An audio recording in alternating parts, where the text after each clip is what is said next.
आरती छोटू मामले में जो आरती की भाभी है जो अभी गिरफ्तार हुई हैं, उनके बारे में जो खुलासा हो रहा है कि वो अपने भाई की शादी आरती से करवाना चाहती थी। और दूसरा ये भी खुलासा हो रहा है कि छोटू को आरती की भाभी ने अपनी बहन से शादी करवाने के लिए बुलाया था। तो इस दोनों मामला अलग अलग है, क्या लगता है इसमें? देखिए, ये पूरा कांड जो है एक थर्ड क्लास थ्रिलर मूवी का जो चैप्टर होता है ठीक उसी तरह का है। एक फैमिली है। छोटू के पिता तो नेताओं पर आरोप लगा ही रहे हैं और शुरुआत में पुलिस प्रशासन पर भी वो गंभीर आरोप लगा रहे थे। डीएसपी नहीं सुन रहे हैं, स्थानीय थाना नहीं सुन रहा है, और अब जाके इन तमाम जो प्रशासन की टीमें हैं उनकी जमकर तारीफ़ कर रहे हैं वो। देखिए, होता है ऐसा, जब वो तेजस्वी यादव से नहीं मिले थे तो उन्हें लग रहा था कि मीडिया के माध्यम से वो इस केस को जहां पे चाहेंगे वहां पे मोड़ लेंगे। आरती छोटू मामले में जो आरती की भाभी है आरोपी थी, अब गिरफ्तार हो चुकी हैं। तो उनके बारे में मीडिया रिपोर्ट्स के अनुसार ऐसा कहा जा रहा है कि वो गर्भवती थी, जिसके बाद प्रशासन की टीम द्वारा उनके द्वारा अलग व्यवस्था किया गया उनके लिए। देखिए, मीडिया रिपोर्टों में बहुत कुछ कहा जाता है। मैंने तमाम चैनल पर जो पहला स्लोगन है वो लिखा देखा है कि आरती के भाभी को हुई फांसी। हम आपको कोर्ट से लाइव दिखाते हैं। कहीं लिखा है आरती के भाई को कल शाम 5 बजे लगेगा फांसी। देखिए, इस तरह की बकवास न्यूज़ों पे दर्शकों को नहीं ध्यान देना चाहिए।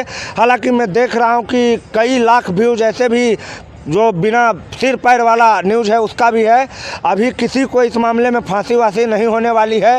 राजीव गांधी का जो हत्यारा था, जो 1990 में हत्या हुआ था उनको तो अभी फांसी होवे नहीं किया है। और ये आरती छोटू कांड कोई ऐसा नहीं है, विश्व युद्ध द्वितीय तृतीय नहीं चल गया है जो वहाँ पर उसको 2 दिन में फांसी हो जाएगा। कोर्ट में अभी चार्जशीट तो बनी। नमस्कार दोस्तों, आप देख रहे हैं खबर 247 यूट्यूब, इंस्टाग्राम और फेसबुक पर। आरती छोटू मामले में आज हम छोटू, जो दिवंगत छोटू है, उसके पिता के ऊपर जो सवाल उठ रहे हैं और जो उन्होंने सवाल उठाया है, इसी पर चर्चा करेंगे अपने विश्लेषक श्याम झा जी से। छोटू के पिता का जो कहना है कि 7 आरोपी जो छोटू के हत्यारे थे उनकी गिरफ्तारी हो गई है, लेकिन 2 और आरोपी बचे हुए हैं छोटू के पिता के अनुसार, जिसकी गिरफ्तारी के लिए वो स्थानीय सांसद प्रदीप जी के यहाँ गए थे। तो अब कितनी देरी हो सकती है और क्या क्या हो सकता है? देखिए, छोटू के पिता जो हैं वो अभी तो बहुत लोगों पे आरोप लगा रहे हैं। आरोप लगाई जाती है, उसके बाद गिरफ्तारियां भी होती है, क्योंकि छोटू के पिताजी पूरे घटना के जस्मदीद गवाह हैं। तो जस्मदीद गवाह का बात तो किसी को भी पुलिस को मानना ही पड़ेगा। लेकिन यहाँ पर देखा गया है कि पहले जितने लोगों के ऊपर छोटू के पिता ने आरोप लगाए थे उतने को जब गिरफ्तार कर लिया गया, उसके बाद छोटू के पिता ने 2 आदमी का और नाम जोड़ा है। तो पुलिस इस मामले पर अपना जांच कर रही है और अगर उन्हें लगेगा कि उन दोनों को भी गिरफ्तार करना है तो बेशक करेगी।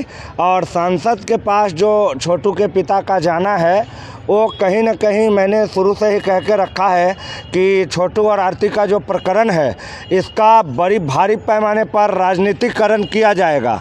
और यहाँ साफ दिख रहा है कि राजनीतिकरण हो चुका है, क्योंकि छोटू के पिताजी सांसद के पास जा रहे हैं 2 आरोपी को गिरफ्तारी की कराने के लिए मांग करते हैं या मदद मांगते हैं, और वही छोटू के पिता वहाँ के स्थानीय विधायक के ऊपर कई तरह के संगीन आरोप भी लगाते हैं। तो छोटू के पिता की मानसिकता तो सही रूप से अभी पता नहीं चलेगी, लेकिन कहीं ना कहीं हर दिन इस आरती और छोटू के मामले ने एक तरह से अररिया से लेकर के जितना भी ये मीडिया जगत है और यूट्यूब पर खास करके जो डिजिटल मीडिया वाले हैं उनके लिए कुछ न कुछ रोज़ के लिए करके दे रहे हैं। और वहाँ से कुछ ऐसी रोज़ न कुछ एकदम से क्लाइमैक्स वाली खबर आ ही जाती है कि जिसके लिए मीडिया को सुनाना पड़ता है और दिखाना पड़ता है। तो कुछ न कुछ काम यहाँ पर पूरा मामले को देखें तो खबर बनाने के लिए भी किया जाता है।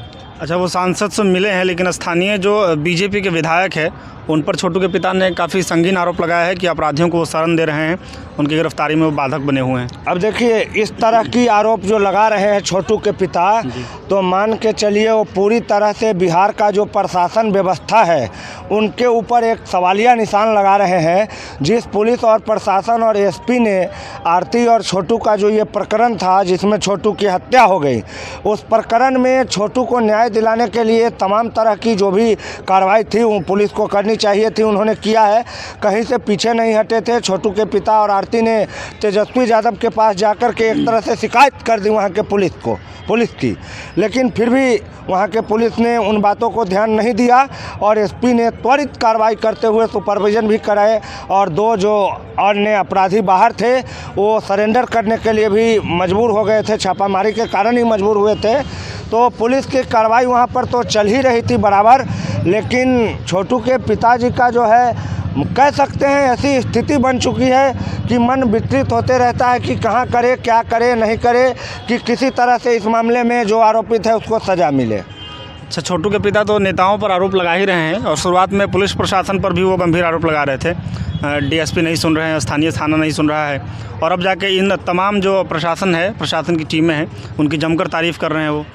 देखिए, होता है ऐसा, जब वो तेजस्वी यादव से नहीं मिले थे तो उन्हें लग रहा था कि मीडिया के माध्यम से वो इस केस को जहाँ पे चाहेंगे वहाँ पे मोड़ लेंगे, लेकिन तेजस्वी यादव से मिलने के बाद मुझे लगता है कि छोटू के पिता और आरती ने वहाँ पर महिला आयोग के अध्यक्षा के साथ मिलकर अररिया प्रशासन के लिए बहुत सारी शिकायतों का जो पुलिंदा था वो तेजस्वी यादव जी के सामने खोला था।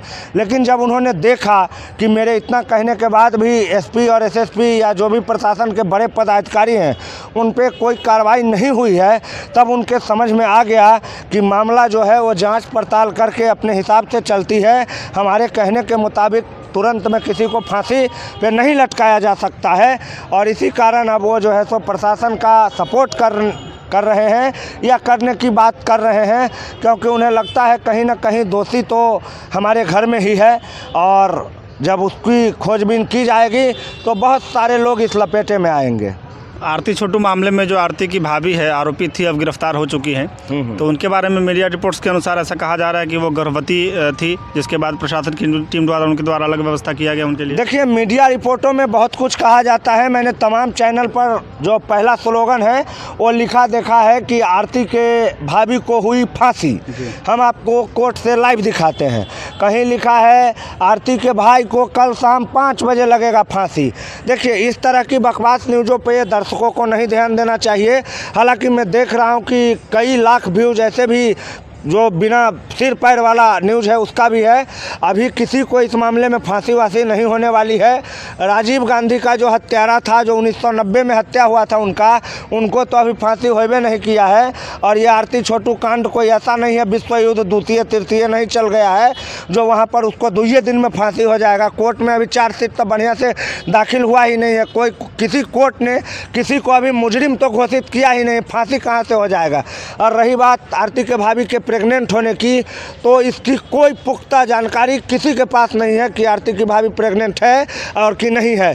हम लोग जहां तक जानते हैं इस तरह की कोई घटना वहां पर नहीं है, कोई बात नहीं है। आरती की भाभी अगर प्रेग्नेंट है भी तो ये मीडिया के जो लोग हैं उनके द्वारा अटकलबाजियों वाला न्यूज़ है और इस तरह की कोई बात वहाँ पर नहीं है। और अगर प्रेग्नेंट होगी भी तो ये खबर किसी के सामने आई नहीं है। लोग बेवजह अपनी मर्जी से बता रहे हैं।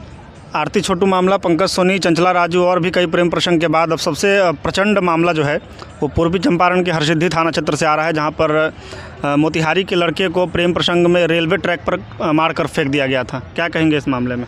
देखिए, बड़ी जघन्य अपराध किया गया है और मैं लगातार कह रहा हूं कि इन तमाम तरीके के जो अपराध बिहार में काफ़ी तेज़ी से बढ़ रहे हैं, इनके ग्राफ जो बढ़ रहे हैं, उसमें कहीं न कहीं युवा वर्ग का जो है विचलित सोच जो है, विकृत मानसिकता कहीं न कहीं फिर से देखने को मिला है। इस बार पूर्वी चंपारण में मिला है। वहाँ से अभी तक इस तरह की खबरें नहीं आई थी, तो वहाँ के लोगों ने सोचा कि क्यों हमारा ज़िला बाकी रहेगा, तो उन्होंने भी वो कांड किया। कांड ठीक वैसा ही है, मामला प्रेम प्रसंग का, लड़के को लड़की के घर वाले या लड़की के द्वारा उनके घर बुलाया जाना और फिर 2-4 दिन के बाद उसका लाश का मिलना, बॉडी का मिलना। बहुत बड़ी दुखद घटना है। एक ज़िंदगी और जो इस दुनिया को अभी ठीक से जान पहचान भी नहीं पाया था, वो इस दुनिया से रुखसत होकर के चला गया है और एक लड़की फिर कटघरे में खड़ा है। और देखिए, वहाँ पर की जो भी विस्तृत जानकारियाँ हैं मैं बहुत ही जल्द आपके चैनल के माध्यम से हमारे जो दर्शक हैं उनके लिए उपलब्ध कराऊँगा। अच्छा, आरती छोटू मामले में जो आरती की भाभी है जो अभी गिरफ्तार हुई हैं, उनके बारे में जो खुलासा हो रहा है कि वो अपनी आरती की जो भाभी थी वो अपने भाई की शादी आरती से करवाना चाहती थी, और दूसरा ये भी खुलासा हो रहा है कि छोटू को आरती की भाभी ने अपनी बहन से शादी करवाने के लिए बुलाया था। तो इस दोनों मामला अलग अलग है, क्या लगता है इसमें? देखिए, ये पूरा कांड जो है एक थर्ड क्लास थ्रिलर मूवी का जो चैप्टर होता है ठीक उसी तरह का है। एक फैमिली है जिसमें एक मालिक है जो बाबा जी हैं, जिसको इस दुनियादारी से ज़्यादा मतलब नहीं है, अपना कुछ काम करते हैं, कमाते खाते हैं। उस फैमिली में एक लड़का है कमाने वाला जो किसी तरह मजदूरी करके अपने परिवार का भरण पोषण करता है। उस फैमिली में एक लड़की है आरती की बड़ी बहन भी है जिसकी शादी हो चुकी है। और इस पूरा ड्रामा को क्रिएशन देने के लिए इसमें हीरो की एंट्री हुई, जो हीरो है छोटू यादव। और इस हीरो की एंट्री इतनी दर्दनाक तरीके से हुई कि छोटू यादव के कई आशिक हो गए। छोटू यादव को प्यार करने वाले एक ही फैमिली से कई लोग हो गए। और इस तरह की घटनाएं सिर्फ अटकलों में दिखाया जाता है। वास्तविकता क्या है, शायद छोटू जिंदा होता तो बेहतर तरीके से बता पाता। लेकिन कहीं ना कहीं पूरे मामले में आरती का भाभी जो है वो अपने स्वार्थ को ज़रूर कुछ ऊपर रखा था, और उनकी हार्दिक इच्छा थी कि आरती जो है पढ़ी लिखी लड़की है, जीविका में काम कर रही है, अगर इसका शादी हमारे भाई से हो जाता तो अच्छा रहता। और ऐसा मानसिकता का होना कहीं से गलत भी नहीं है, क्योंकि संबंध से ही संबंध जुड़ता है। हम लोग जिस परिवेश में रहते हैं वहाँ पर एक रिश्तेदार दूसरे रिश्तेदार को शादी ब्याह के बारे में अक्सर मोटिवेट करते हैं या बताते हैं, तो इसमें गलत तो नहीं था। लेकिन इस पूरा मामले में जो हीरो बन के आया था छोटू, वो विलेन तब बन गया जब वो आरती के पीछे पूरी तरह से अपने आप को समर्पित कर दिया। और आरती के भाभी को ये लगने लगा कि अब मुझे कहीं ना कहीं इस मामले से बाहर जाना होगा। तो एक्चुअली उसका प्रोग्राम अगर रहा भी होगा छोटू को रास्ते से बाहर करने का, तो छोटू को फाइनलाइज करने का प्रोग्राम उन लोग का नहीं रहा होगा। किसी का भी छोटू को जान से मार देने का प्रोग्राम नहीं था। वहाँ पर प्रोग्राम जो था फिल्म में, वो छोटू को एक, हम लोग मुंबई में थे तो वहाँ पर कांदीवली एरिया में एक फ्रैक्चर गैंग हुआ करता था। तो जैसे किसी सेठ या किसी आदमी को कोई आवारा उचक्का तंग कर रहा है, एक्सटॉर्शन मनी मांग रहा है या कुछ भी उसको तकलीफ़ दे रहा है, तो वो लोग अक्सर फ्रैक्चर गैंग के शरण में जाते थे। वो गैंग 25-50 हज़ार रुपया ले करके और उसके मुताबिक जो दुश्मन है उनका टांग हाथ हॉकी के बैट से या लठ से तोड़ देते थे। तो हुआ फ्रैक्चर गैंग। तो छोटू के जो आरती के साथ पकड़े गया था, जब छोटू पकड़ा गया था तो वहाँ पे मानसिकता थी छोटू को फ्रैक्चर करने की, तोड़ फोड़ देने की। लेकिन ये प्रक्रिया बातों बातों में और आवेश में इतना आगे चला गया कि फ्रैक्चर गैंग का काम जो है वहाँ पर मर्डर गैंग में तब्दील हो गया और छोटू मारा गया। ये पूरी प्रोसेस जो है आप समझ सकते हैं कि होते होते ओवर एक्टिंग हो गया है, जिसके कारण ये पूरा मामला इतना पेचीदा हो गया है। किसी को भी ले ले इस पूरे पिक्चर में सब ओवर रिएक्ट कर रहे हैं, चाहे वो आरती के भाई, पिताजी या जो भी लोगों ने छोटू को मारा वो भी ओवर एक्टिंग कर गए। फिर उसके बाद आरती जब मीडिया के सामने आई तो ओवर एक्टिंग कर गई। फिर आरती जब पुलिस के पास गई तो वहाँ ओवर एक्टिंग कर गई। और अब आरती ने ब्लॉग बना करके तो ओवर एक्टिंग का सारा हद पार कर दिया है। उसके भाषा को आप देख सकते हैं, समझ सकते हैं, कहीं से उचित नहीं मानी जाएगी। उसका जो ब्लॉग बनाना, ये सब करना तो मुझे पहले से पता था कि ये सब करेगी, लेकिन जिस तरह से कर रही है उससे थोड़ा और अच्छे ढंग से किया जा सकता था। और वो ब्लॉग जब बना ही चुकी है तो पूरा डिटेल बताए छोटू के साथ उनके ज़िंदगी का जो भी साल महीना शुरू हुआ था जब से, तब से लेके छोटू जब तक मरा तब तक का पूरा डिटेल वो अपने ब्लॉग के ज़रिए पब्लिक को बताए, ताकि पुलिस को इस बात की जांच करने में आसानी हो कि आखिर सही में हत्यारा कौन है और सज़ा उसको मिले। और एक बात मैं अपने तमाम व्यूअर्स को कहना चाहूँगा कि बड़े बड़े जो मतलब बेसिर पैर का होर्डिंग लगा हुआ वीडियोज़ आप लोग के पास पहुंचता है, उस वीडियो का कंपैरिजन इस वीडियो से कदापि नहीं करें। यहाँ पर आपको तथ्य के आधार पर सारा कुछ बताया जाता है, फेक न्यूज़ की कोई गुंजाइश नहीं होती है। आप इस न्यूज़ को देख करके और चाहे तो रिकॉर्ड कर सकते हैं। आपको कुछ आने वाले कुछ दिनों के बाद हमारा जो रिपोर्ट है 100% सही लगने लगेगा। अच्छा, अंतिम सवाल है जिसका हम संक्षेप में उत्तर जानना चाहते हैं आपसे कि छोटू के पिता के अनुसार जो विधायक है, स्थानीय विधायक, वो अभी तक मिलने नहीं गए पीड़ित परिवारों से। अब देखिए, नहीं मिलने गए हैं तो इसमें कोई बड़ी बात नहीं है।